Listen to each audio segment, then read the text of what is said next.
Hello, everyone. My name is Danielle Coe. I'm the CEO and founder of Black Women in Clinical Research. Thank you so much for joining us tonight. We have an exciting topic, a topic that is very important to the African American community. And so the topic tonight, or I should start, let me rewind. Black Women in Clinical Research mission is to educate, empower, support, and help Black women thrive in the clinical research industry. So our topic tonight, a part of our Black History Month series, is diversity in clinical trials and emerging COVID treatments. So we have tonight Stacy Bledsoe and Melissa Coe. We're going to find out how we're related later. So tonight's theme is to stand up, stand strong, and stand together. So Melissa, if you could please introduce yourself. Absolutely. So thank you so much for this opportunity. I know Stacy and I were really excited to have a chance to talk with the group today. Just to share a little bit about myself, my name again is Melissa Coe, a distant cousin of Danielle. I have been at Eli Lilly and Company for 12 years, just a little bit about my working background. I'm currently in a product chief operating officer role, which basically is a role that leads drug development and planning for several of our lead assets. And prior to that, I've worked in leading teams of functional areas across labs, data sciences, medical writing, and CT materials in the development, delivery, and design of our clinical trials. And most recently, I've been working on our COVID therapeutics platform team. So I'm really excited to share more about some emerging COVID treatments and some particular considerations when we think about the Black community. In addition to my main role at Lilly, I'm also heavily involved in a lot of our diversity and inclusion initiatives at Lilly. So we're really working on growing and improving our culture as a company when it comes to diversity and inclusion, particularly when it comes to minority groups. So I'm really proud of some of the great work that's being done. Stacey's going to share just a few highlights about some of that.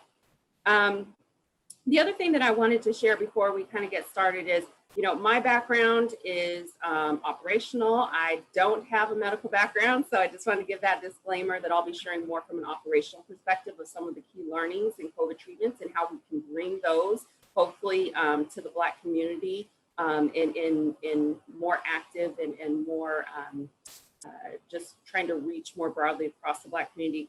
And then the other thing is that as Stacy and I talk today, our Lilly disclaimer is, we're here kind of speaking on our own opinions. We're not speaking on behalf of the company, but rather we just really want to share information that's in the public domain that a lot of people may not be aware of. And, as we were talking about the importance of our talk today, Stacy and I are really excited to share, particularly with you all who are on the front lines of bringing healthcare, bringing research in the clinical space to patients, and particularly the Black community. And, we understand that, and we all know there is highly disproportional impact in the Black community right now. When we think about clinical trials, when we think about COVID, there's been a long history of abuse and mistreatment. And, when it comes to clinical research and healthcare, we need to really hone in and address that. And one of the best ways that I think that we can work together in combating that is really working through education and information and getting that into the Black community. And one of the things that Stacy is going to talk a little bit more about is that we also recognize that one of the ways that we can better bring that education information into the Black community is through the Black community. And so we're really excited to have you all today to hopefully we can share some good information with you that you can take back into whether you work in a hospital environment, in a clinic environment, whether you're in a research space, but bringing that back into your organizations and your communities and sharing this information, because we know that being able to have advocates of color to share information and to be a voice and to help the Black community understand what's available, what it is, what are concerns, what are the really the data behind what's happening. That's where I think we can move the needle to help improve healthcare and treatment within the Black community.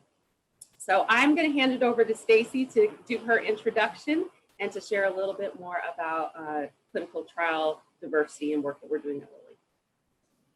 Hi, everyone. My name is Stacy Bledsoe. I am actually a nurse by background. I have a master's degree in nursing administration. I've actually been at Lilly for 18 years, and I know it's kind of crazy. I will hit my 18th year next month. And so time flies, but Lilly is a great company and we're doing some great things. So it's a great place to work. But my role is advisor of global medical outreach and engagement at Lilly. And I know people laugh because you all know pharma has these different labels and titles, and they don't mean anything to anyone else. But a part of my job is the external portion and strategy around diversity in clinical trials. And I'll talk to you about how that came about and how we're approaching it from a Lilly perspective. But that is primarily my job. And then I have a couple of other hybrid type roles that I have 3 different opportunities and things that I'm responsible for. But I'm going to talk primarily about my diversity in clinical trial work and what I'm responsible for in that space. So Danielle, I'm happy to keep going, or I can kick it back to you if you have any questions for Melissa and I, but if not, I'm happy to keep going and talk about kind of my role in the diversity space. And so I didn't know if you had any specific questions for us. I don't have any specific questions, so if you guys want to go ahead with your presentation, that's fine. Awesome. So we all know that recruiting minorities and getting minority representation in clinical trials is an issue for pharma. It's not, unique to Lilly. We all know that. It's something that all of us are struggling with, and we all must do better. And so for us at Lilly, we really started our journey about 2016, 2017. And as with most pharma companies, at that time, we were very good about doing specific programs or specific projects around diversity in clinical trials. And in fact, we had one that was widely regarded across the industry, where we brought in Latinx and African-American PIs and investigators and trained them in the oncology space about how to recruit patients, how to be great investigators. And so we got a lot of credit for that in the media. Our lead physician was on-time joiner, so we did really good from a project perspective. We have a faith-based initiative where we go into African-American churches and talk to them about diabetes. So we've done really good from a project perspective. What we have not done, and I think what most pharmaceutical companies hadn't done at the time, and we're just starting to do, is a systematic approach to how we do diversity in clinical trials. And so that is how we decided and what our goal was when we embarked on this journey this year. And I have to tell you that it's not been easy. It has been a journey. And so it started for me personally, right around 2016. My dad was diagnosed with cancer. And it was lung cancer that metastasized to his brain. And I remember sitting in front of his oncologist and asking the question, what about a clinical trial? And she looked at me and she said, and I was at a major hospital in the middle of Indianapolis, Indiana, so not a little town. And she said, we really don't have very much in this space. And I was kind of taken aback seeing that I had worked at Lilly, and I had an aunt who had passed away years before from breast cancer, and she struggled for years with the disease. And never once did I remember them approaching her from a clinical trial perspective. So after my dad got sick, it became personal for me. And I remember coming back to Lilly, and I started looking around and trying to figure out what we were doing in this space and what we were doing specifically for African Americans. And I figured out we weren't doing well. So I went to my chief medical officer and I said, hey, what are we doing around diversity in clinical trials? And I remember him saying, that's a great question.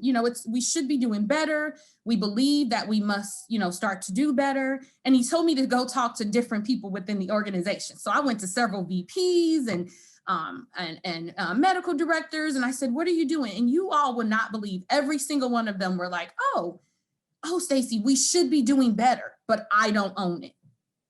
And I kept saying, okay. So after about 5 or 6 people in different therapeutic areas, I was like, okay, no one owns this. No one is overseeing this. everybody is saying is something that we should be doing and we need to do better. So I go back to my CMO and I said, and I told him, I said, you know, should you own this? You own how we conduct clinical trials and research at Lilly. And, you know, he told me, he was like, yeah, you're right, I should. And he asked me, you know, but Stacey, you know, this is one thing. It became a resource issue. And you guys probably are well aware of this because you're in the trial area. There was this big discussion around, it's a trade-off. You know, if we start to recruit minority patients, will it slow down our studies? You know, how do we bring new investigators on who a lot of African-Americans, very few African-American PIs. And we knew at the time that the patients were with the Black investigators, but how do we train them? How do we bring them on board? And it was much easier for any pharmaceutical company to go with the known, right? They go to the sites where they know they can get the patients and they could recruit. And so it became a discussion of, well, what should we be doing? And at the time we had a project with Harvard MRCT and I said, let me go figure this out. So he sent me on to Harvard MRCT. I sat on that committee. I brought the information back, but I still could get no one to embrace this. And so I started a grassroots discussion. And I remember bringing in Melissa and other thought leaders and other leaders within the organization, multicultural marketing organization. We have ERGs, which are employee resource groups. I brought in the lead for our African-American network. And I said, y'all, we got to figure this out. We have to figure this out. How do we get our leadership on board to get them to realize this is something we should be doing?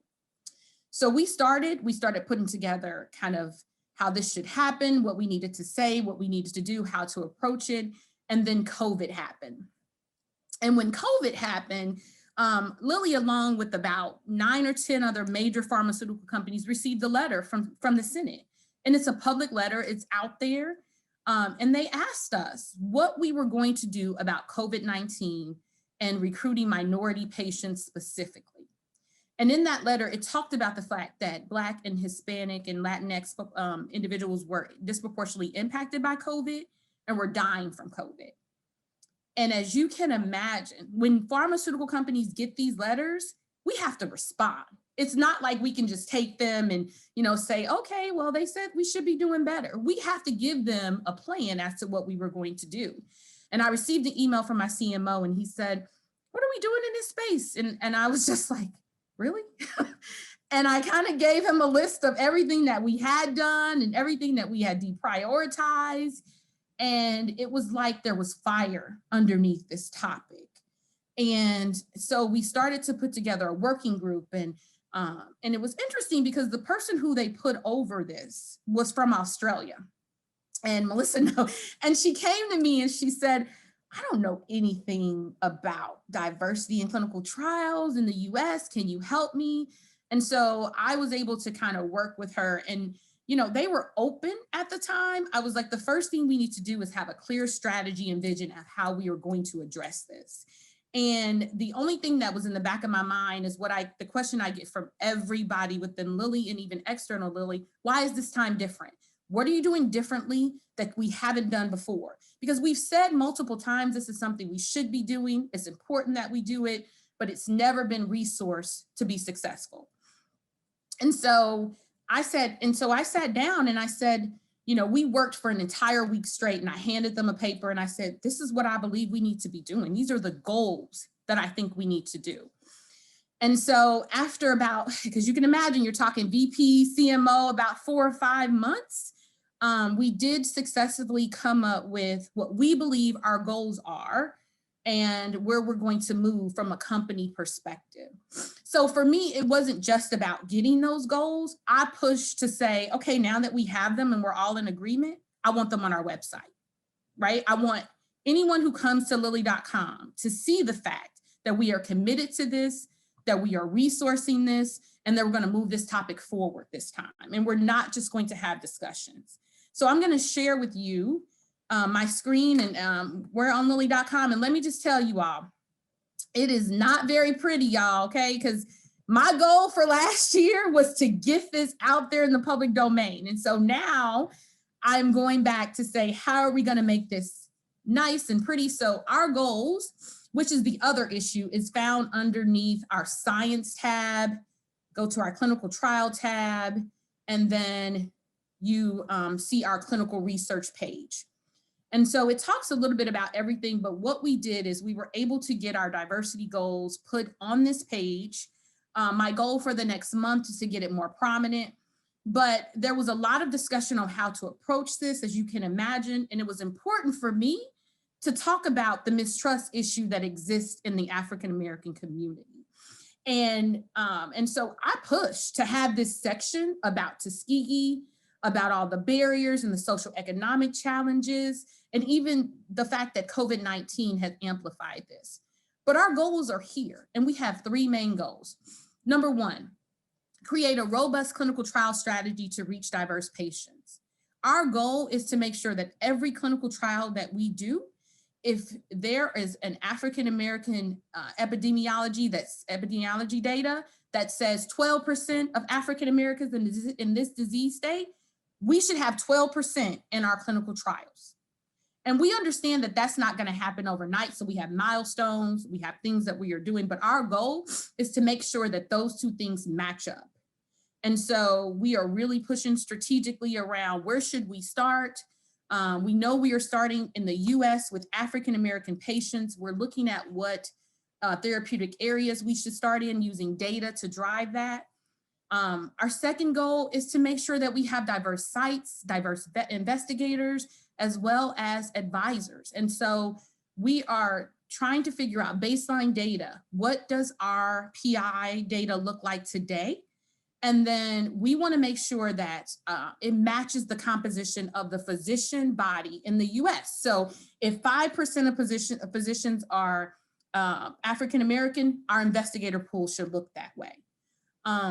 We also know, and you guys know this because this is your world, we don't have as many diverse investigators as we would like. And so we are strategically working with partners to figure out how to grow that pool. We're working with the 4 HBC medical schools. We're working with AMWA, which is the American Medical Women's Association. How do we grow that?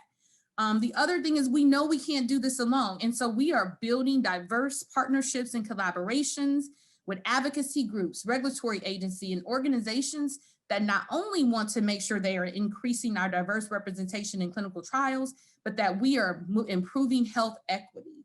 And I want to make sure we point that out because that is something I fought for because I believe that that is something that we must do. And then we also want to make sure that we're generating evidence to support better patient outcomes. And so these are the goals that are on lilly.com. We are committed to these. We are going to, we are expecting the public to hold us accountable for these. And I'm going to hold our organization accountable for this. So that's pretty much kind of how we have approached the clinical trial space. My role is external. I'm responsible for that external portion because we figured that there's some internal work that needs to be done. So I have a counterpart that owns that strategy and I own the external strategy. So I'm excited to be here, Danielle, to be able to talk about this and build this connection. And so that's kind of at a high level what my job is. And then I want to make sure, I thought I saw a question before I transitioned to Melissa, but no, did I not see a question? Let me see. It's just a comment. Someone said, I absolutely love the Lilly website. You have done an amazing job emphasizing your goals to increase diversity. Thank you. Thank you. Thank you. Thank you. And so a lot of the work that we've done is in the COVID space. That has been our kind of our start. And so Melissa has been very integral in that work. And so I want her to talk a little bit about some of the things that we've done and how we really tried to implement some of this strategy. And it's interesting because I love the fact that even as we were building our diversity strategy, the COVID teams were doing things to make it better. And so I'm going to send it over to Melissa to talk a little bit about that. Thank you, Stacy. It looks like I love dialogue. So it looks like Rhonda, does she have her hand raised? I don't know if you can see that, Danielle. I want to make sure we get to her question if she has one. Yes, hold on. Let me get, for some reason, it's not letting me select. Hold on. Okay. Allow her to talk.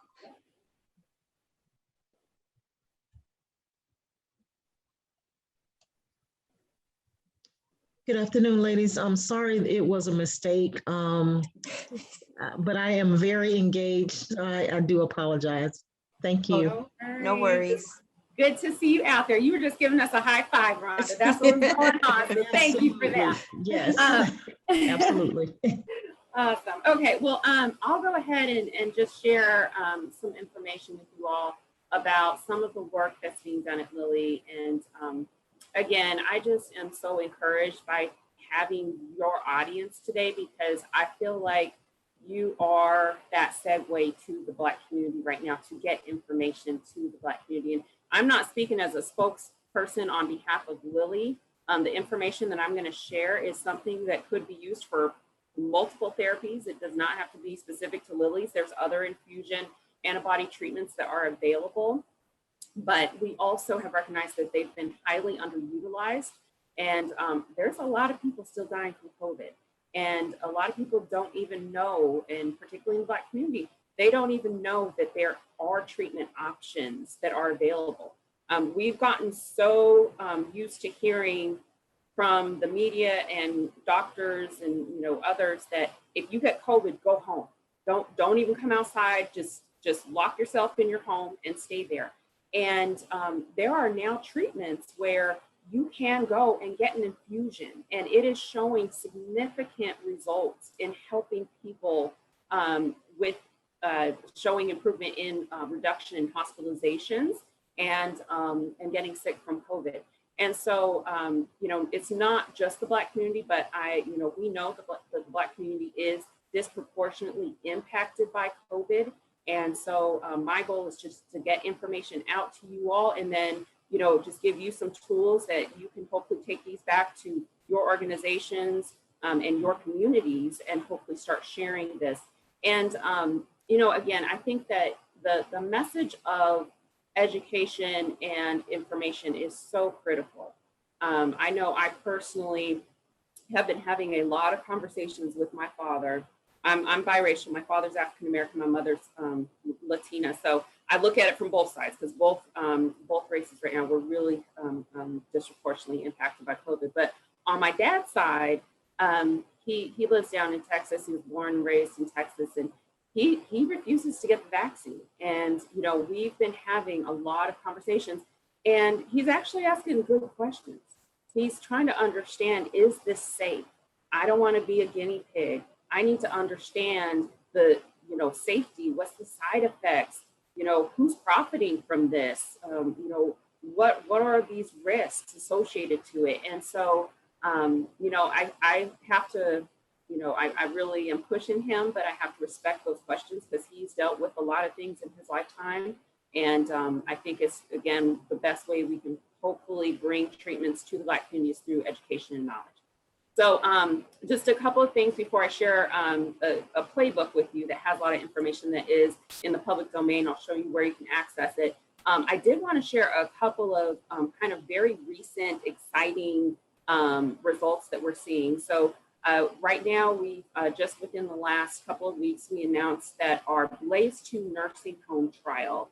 So this is one of our neutralizing antibody treatments, where our bamlanivimab treatment was given to nursing home patients, our nursing home residents, and caregivers.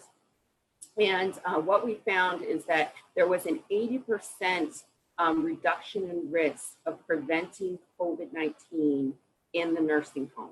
So obviously there's the vaccine, and we want to encourage anyone and everyone, if they can get the vaccine, to get the vaccine. We know that some people cannot qualify, that they would not be able to get a vaccine for various health reasons.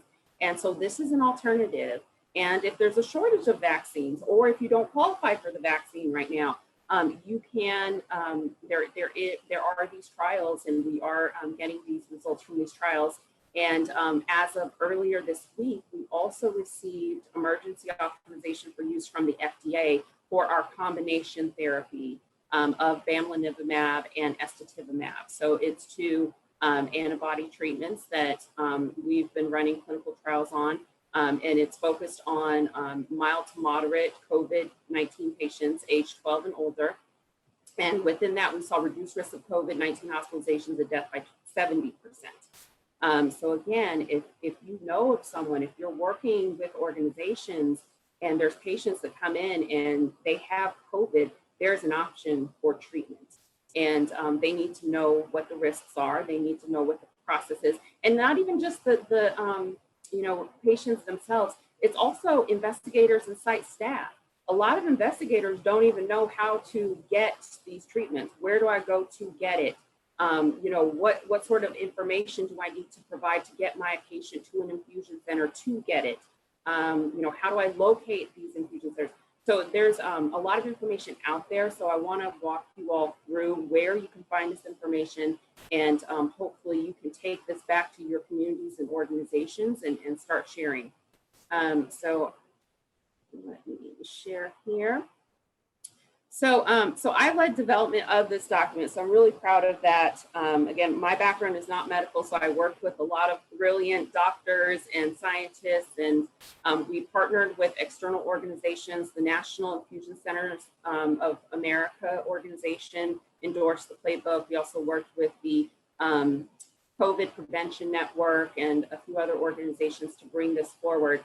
But like I said, this isn't just for Lilly. This truly is a playbook that can be used for multiple antibody infusion treatments, because there are others that have antibody treatments. To me, it is all about let's get treatments out there. And so I'm just going to kind of walk you guys through the sections, and then I'll open it up to questions. I'd love to hear if there's any specific areas I can go into more depth on. But as you kind of walk through this playbook, again, our goal and the audience for this playbook is really for state and local public health programs who are hopefully looking to operationalize and implement antibody response treatments to COVID. So if someone gets sick, this is what you can do. The vaccine will help you from getting sick, but if you do get it, here's the next steps that you can take. The playbook also provides overarching information about our FDA authorization, so what's in our EUA letter. So this walks through our inclusion criteria for patients who qualify to receive particularly our bamlanivimab treatment. So you can see that information here. It also talks about some exclusion criteria for patients, particularly those who are requiring oxygen and some of those other conditions that there can actually be a negative return in efficacy if you're severely ill, but hopefully we can help before then. And then this just kind of goes into the IV administration. One thing that is so important, goes back to what I was talking about earlier, is again, we are telling people, what people have been hearing is if you get COVID, go home and just stay there. And with this or with this treatment, you have to get the infusion from 10 days from onset of symptoms. So it's very important that you're kind of ready. I've sat down with multiple family members and walked them through this information so that if anyone gets sick, they're not scrambling to make a decision. They already have a plan. They already know, they talked with their doctor. They've addressed what I'm going to do if I do get sick with COVID, and there's already a plan in place. So there's a very short window of time here to get this infusion treatment. So that's another really important factor that we want to help provide awareness about. And then as you go through it, it just provides additional information about, again, the treatments. It talks a little bit about MedWatch and for adverse event reporting, just some of those standard things that the FDA requires for an emergency authorization for use. So I'm going to kind of keep going through this here just to share some other safety information. Again, the main thing with infusions is hypersensitivity and anaphylaxis. That is always going to be a risk, and I'm sure there's many healthcare providers. I don't have a medical background, but understand that with infusions, that's the main thing that you're concerned about. So you really want to just be prepared for that. Make sure patients are aware of that risk. Again, I want my family to know, be honest, being open and sharing with them, yes, these are some of the key risks. So that information is here as well. And then just again, where I talked about some of the inclusion, exclusion criteria, adverse events, et cetera. So the next section really goes into, how do you actually go about getting this, and, how do you kind of think through scale of this effort? And so for bamlanivimab, right now what we've done is we're really trying to get, and what's really exciting is with the combination therapy that we just received emergency authorization for use for earlier this week, the FDA actually reduced the infusion treatment period. So it was 60 minutes. They've actually allocated and allowed just a minimum of 16 minutes, which is wonderful because one, you can get more patients through infusion centers in their treatments faster. Two, we're seeing a shortage of infusion centers. We already, prior to COVID, had a shortage of infusion centers. And, you know, there's a lot of risk of having patients that already are receiving infusions for other illnesses that may have compromised immune systems. You can't necessarily bring in COVID patients when you also have patients that are severely ill with other diseases. And so, you know, being able to have that reduction in that infusion treatment duration is huge right now. So we're super excited about that. From a product allocation and supply perspective, the way that the bamlanivimab treatment and other treatments are working is that if you're, you know, again, working with healthcare organization, in order to order and reorder bamlanivimab, you have to work through your state healthcare agencies. And so how this works is the US government purchased and has an allocation of this treatment, and other companies that have monotherapy or antibody therapies have a similar sort of arrangement with the US government. And we work with a third-party distribution warehousing partner, AmerisourceBergen. And so once the US government assigns to states the amounts of their COVID therapy, then they have to work. And so the existing infusion centers have to work then with AmerisourceBergen. And there's information here, the website, the form to fill out to request this treatment. So if you're in a clinical environment or you work particularly in an infusion center, you can, again, directly work with your teams there to get this ordered. It kind of walks through more information about how much you can order, when orders can be placed, where orders can be shipped. There's full chain associated to shipping, so there's some timelines associated to that as well.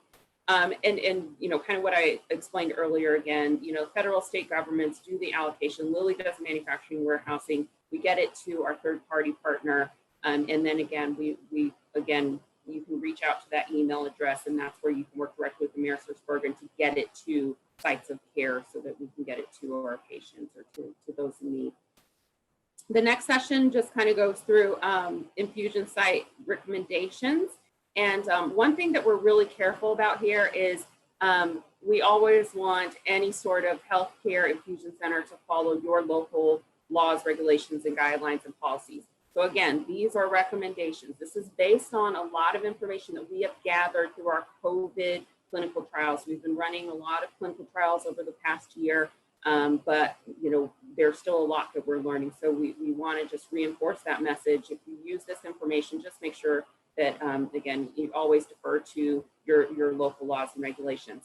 But what we are providing here is best practices of what we've seen in our clinical trial. So if you work in an infusion center, or if your community is looking at potentially setting up infusion centers, we're seeing like pop-up infusion centers and various other ways of trying to get these therapies to patients. You know, you can kind of use this as a reference to help you get up and running. And so it walks through various materials, preparation, storage, and handling. It walks you through, again, material storage is really important here for infusion preparation. There's a lot of really important information here. There's actually 2 videos that Lilly has published that actually demonstrates the preparation and administration process. So again, if at a site you're wanting to understand how do I prepare this appropriately and administer it appropriately, we also have videos that can kind of help with that training. Other information there as we go into administration, like I said, kind of walks through various materials and handling considerations.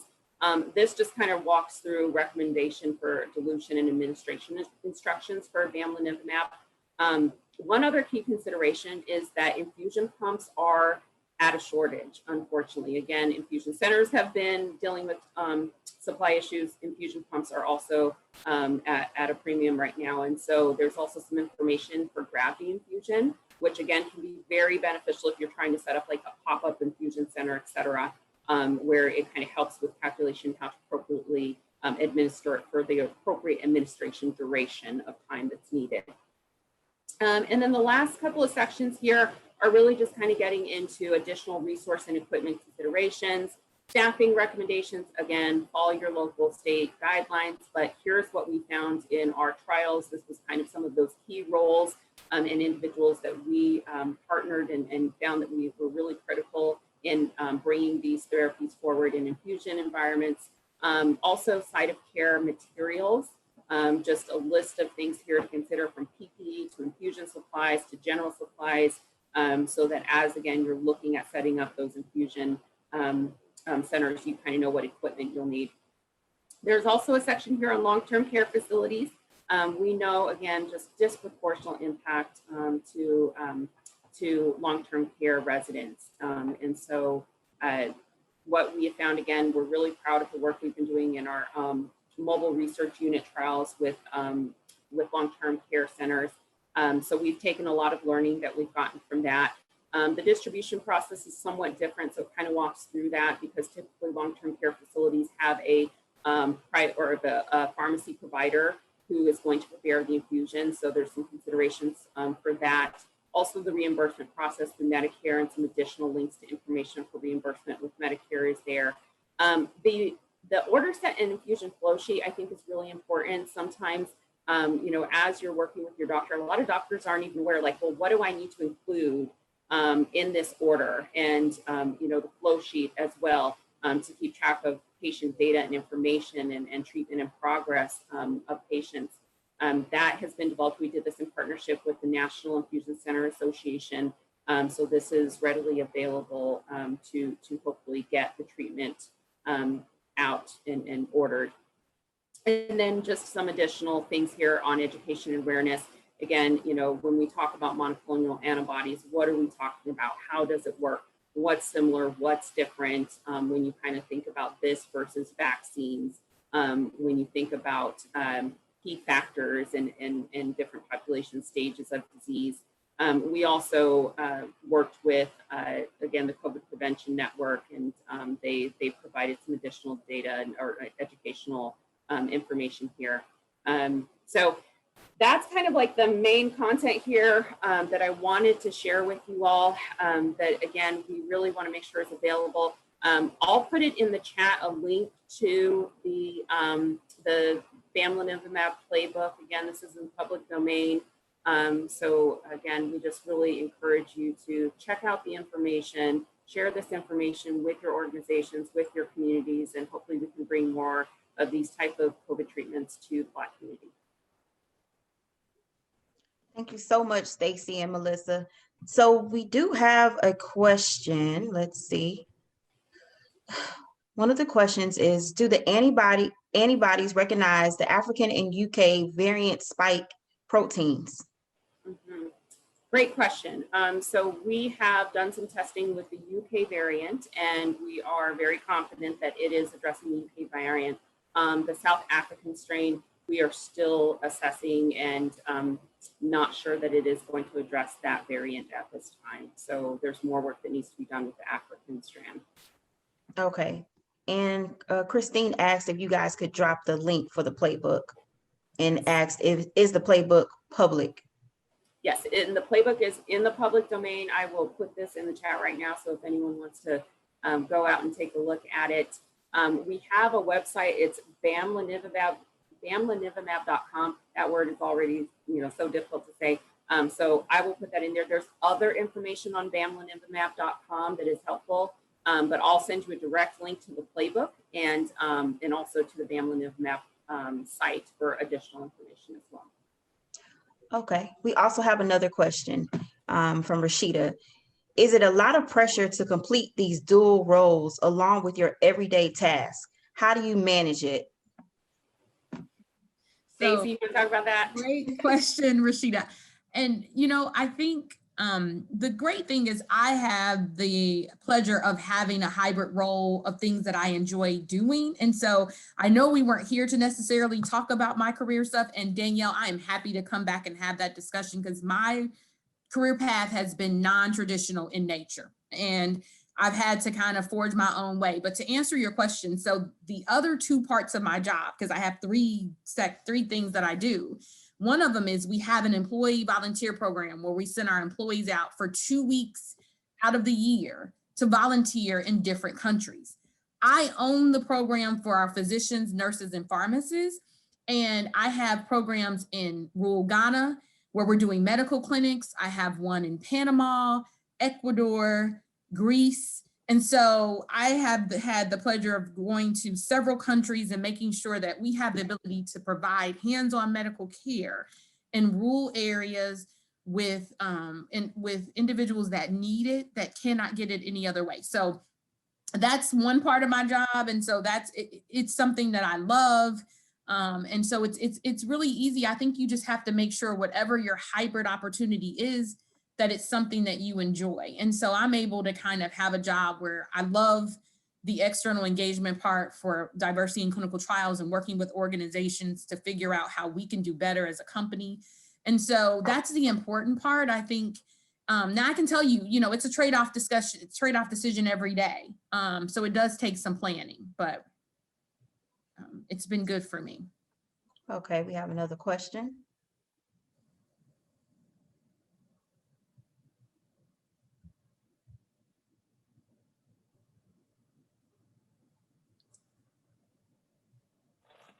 Yes, hello. Hello. Hi. Yes, first of all, I just want to commend the both speakers. I just want to say both of you have an excellent background. It's really a pleasure to see successful women of color in the pharma industry and doing well, especially with a great company like Lilly. I've been in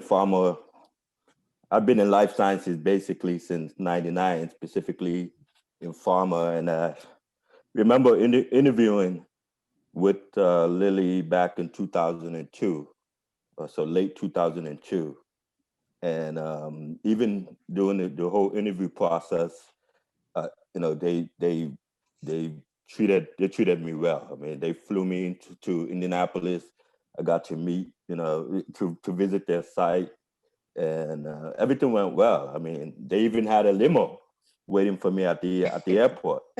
So it's a great company, and it's a pleasure that you guys have been with that company for a long time. It is a great place to work. So even though I have not worked there before, but it was at the time when I started in the pharma industry, Lilly was one of the premier companies to work for. This was back in the 90s, even back in the 90s. I mean, when I was still in college, and even up until the 2000s, and it's still one of the premier places to work even right now, 2021. And they've really stood the test of time, over the years, in terms of weathering mergers and acquisitions that have taken place in the life science industry, specifically in pharma over the years. I've seen a lot of mergers and acquisitions. So I just wanted to just make that comment and just commend both speakers that you both have an excellent background, and thank you very much for the work you're doing. Thank you. I was just going to add one other thing, because we didn't get a chance to share this about Lilly, because one of the reasons why I think I've stayed at Lilly as long as I have, Lilly by far is not a perfect company, has a lot of work to do. But even most recently, and particularly in 2020, we didn't get into this, but Lilly really stood up last summer with everything that happened with George Floyd and so many, and it's nothing new, but I was really proud because our CEO, our chief head of HR, And so many leaders stood up in such a profound way before anyone else. It was immediately, and this was even before George Floyd, we've been having these conversations.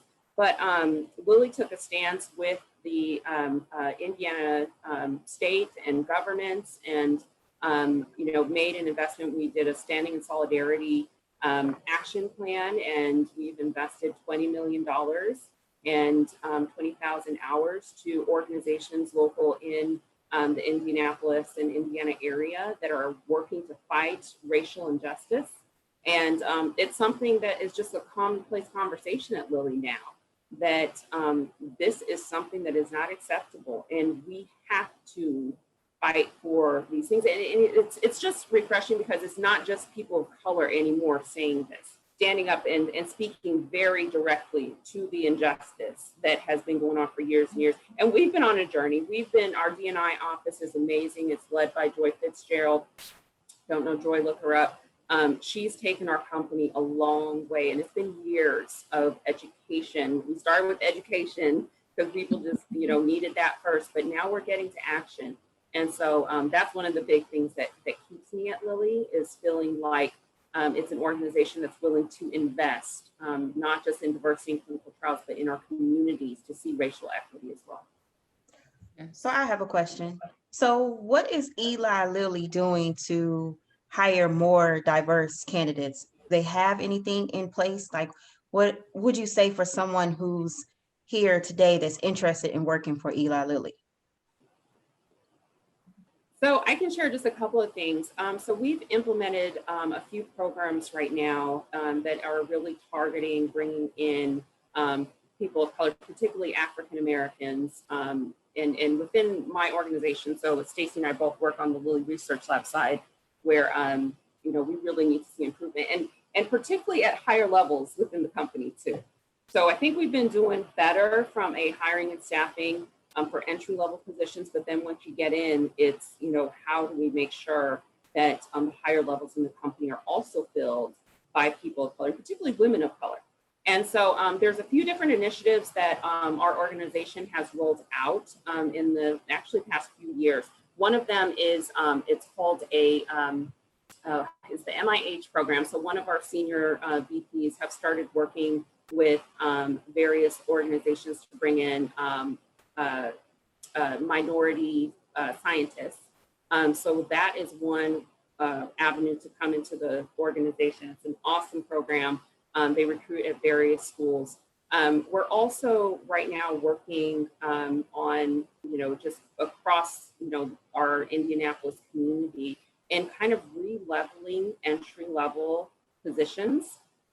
Historically, Lilly had criteria that I would say almost prevented people of color from getting in the door. And so there's a lot of work that's being done with HR right now to re-look at job descriptions, job qualifications, certain criteria. And then we're partnering with some organizations across the Indianapolis area in particular, because that's where there is a large percent of African American and Black community. And so we're also just really trying to address that through looking at entry-level criteria. And then, the other thing I think is just building our community and really reaching out. So they've started implementing better referral programs and things like that to help bring in people of color. So there's some of those things. The other thing that we're doing is we're doing a much better job of monitoring and tracking. So we have diversity goals that have been set. So each year, and this is on our scorecard, and so our senior most leaders get judged on how well we are addressing filling and making sure that we're hiring and retaining employees of color. So African American, Latino in particular. So those are a few things that we've been working on. Yeah, I think to piggyback off of what Melissa was saying, we also joined the coalition to bring 1 million jobs to Black America. It's something that's actually being ran by the CEO of Merck, and it's called 1 million jobs for Black America. And so Lilly has signed on to that promise. We are also doing a racial social justice platform that we will be rolling out before the end of the year, that will be talking about not only bringing in individuals that have college degrees, but looking at the Indianapolis community to bring in folks who are who have high school degrees, and how can we train them and get them more involved and get them more integrated into Lilly. And so we are really making an effort with our social justice platform. And we have a CEO that has no problem saying Black Lives Matter. And so that has been huge, because it's become such a controversy over the last year. Things that people were saying back in June and July, you know, they no longer want to say. He has no problem saying that. It comes from our leadership. And so it's just been refreshing to be a part of a company that not only is talking about racial such as social justice, but we were a leader in Indiana around COVID. We were the first ones. We did more testing than anyone else in the state of Indiana for our healthcare professionals, individuals who are also working on the front line of COVID. And so we have been an industry leader in this space, and particularly in our state. So I was going to say, if the CEO wants to, you know, partner with Black women in clinical research, you know, we're here, we're available. We have many people that are qualified and that are waiting for their opportunity. So let me see. I want to give a shout out, because I think I see one of my amazing colleagues, Erin Combs, on the phone, and she's also been leading some amazing work at Lilly. She's developed an organization at Lilly. I don't know, Erin, if you want to give a shout out to your group, but Erin's been focusing on Black women building Insight. So it's a group very focused on building up and supporting and giving training, resources, coaching to Black women at Lilly, and it's definitely needed. And you know, so it's a community effort. Many people are working hard and really care about what we're trying to do to help bring racial equity and opportunity to everyone. Okay. So we have another question. Courtney asks, what was the name of the woman, Melissa, that you said to look up? Was it Fitzgerald? Joy. Okay. Joy Okay. Fitzgerald.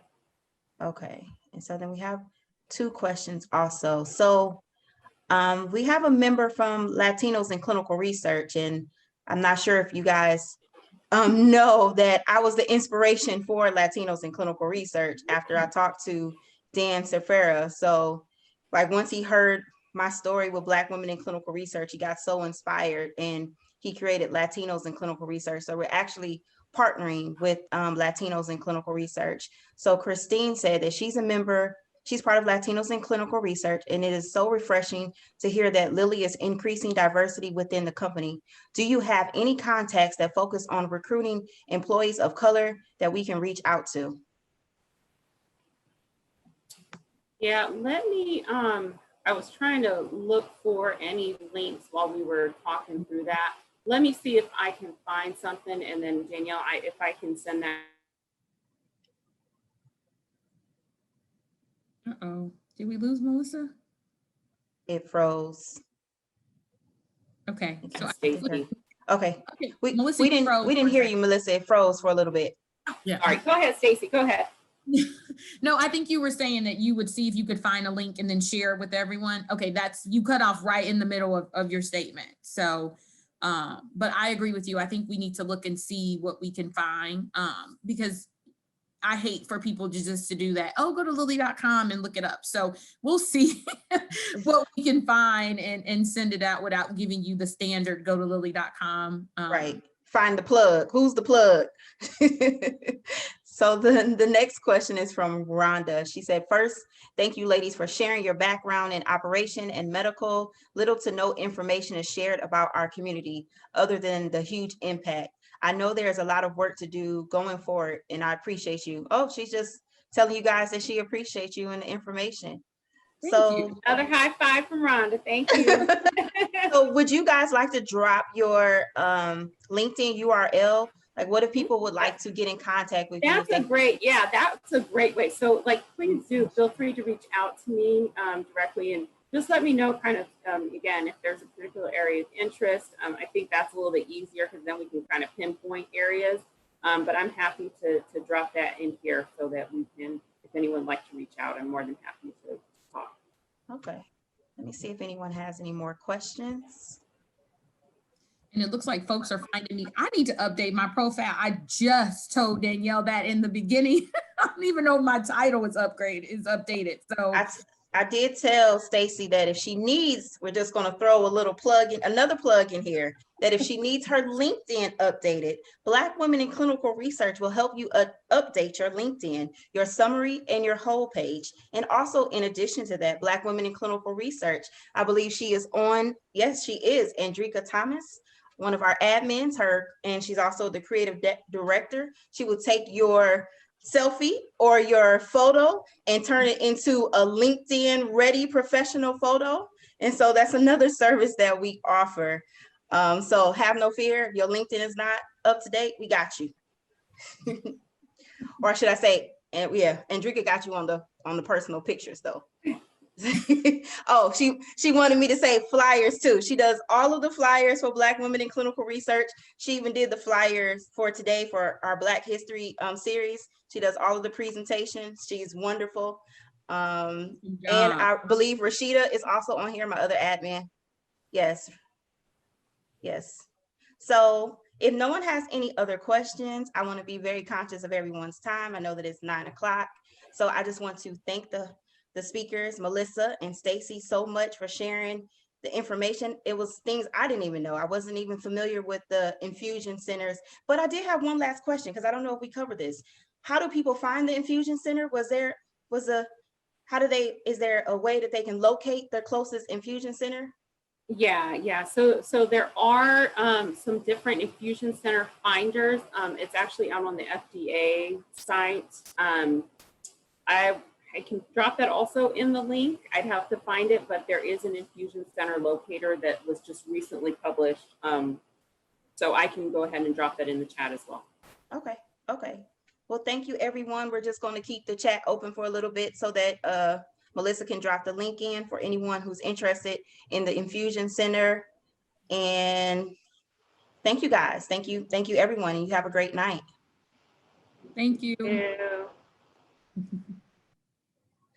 Okay, we have some more comments. Everyone's saying, they're like, thank you so much, ladies. I'm so inspired to hear women of color speaking about their jobs enthusiastically and actually enjoying what they do. That is very important. That is so very important. Oh my goodness. I would say every day is, that's great, but most days I do enjoy what I do. So. Yeah. Right. Yeah, there are long days where you're like, okay, this was hard. But when you love what you do, you get back up the next day and you keep going. Yes. Right, exactly. Doing it for. Yes, when you have that deep passion. Yes, for what, it makes it a lot easier when you feel like you're on a journey. So. And I'm looking up that link right now, Danielle, so I can, here we go, the access page. And Folu said he sent you guys a LinkedIn invitation. Yep, I just saw it. How do I even know? Look, I need to do better with my LinkedIn. How bad is this? Picture's probably 20 years old. So bad. You said that there was a way to share our LinkedIn, right. So if you at the top, you can copy the URL and then you can paste it in the, and I can also share with the members in the group also.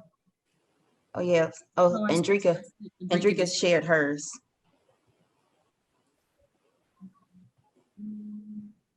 Danielle, thank you so much. You're doing such an awesome job. Amazing work. Don't y'all blow up my head now.